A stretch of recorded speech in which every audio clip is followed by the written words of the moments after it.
কিছু বলবো বেজন্মা পুরুষের জন্ম হইল যারা ওয়াইফদেরকে ফোর্স করতেছে তুই টাকা আনিস না কেন, এই আমাকে যৌতুক দেওয়া লাগবে, আমার বাড়ি এই কই? জায়গাটাতে সমস্যা ভাই। হ্যাঁ, এই যে এদেরকে কিন্তু সোসাইটি নষ্ট করছে প্রথমে, কারণ আমাদের ইসলাম কিন্তু ভাই আস্তাগফিরুল্লাহ, যৌতুক ভাই আস্তাগফিরুল্লাহ ইসলামে, উল্টা আমার টাকা দিতে হবে বিয়ে করার জন্য, কাবিন করতে হবে, ছেলের কথা বলতেছে অবশ্যই উল্টা কিন্তু।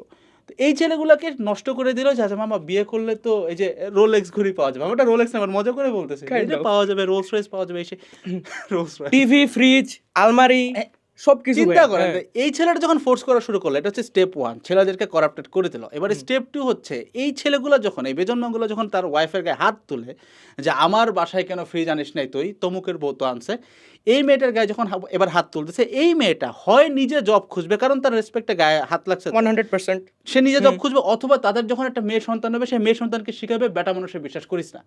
সো ইজি সিস্টেম, আগে পুরুষদেরকে করাপ্টেড করে দিল, এবার উইমেনদেরকে এক্সকিউজ অটো, এখন তো উইমেনদের কিছু করার নেই। এখন আপনি চিন্তা করেন যেই বাসায় পুরুষটা ঢুকে বউটাকে ধরে মদ খেয়ে মারতেছে, ওইখানে বউটার কি করার আছে ভাই, তার তো বের হইতে হবে।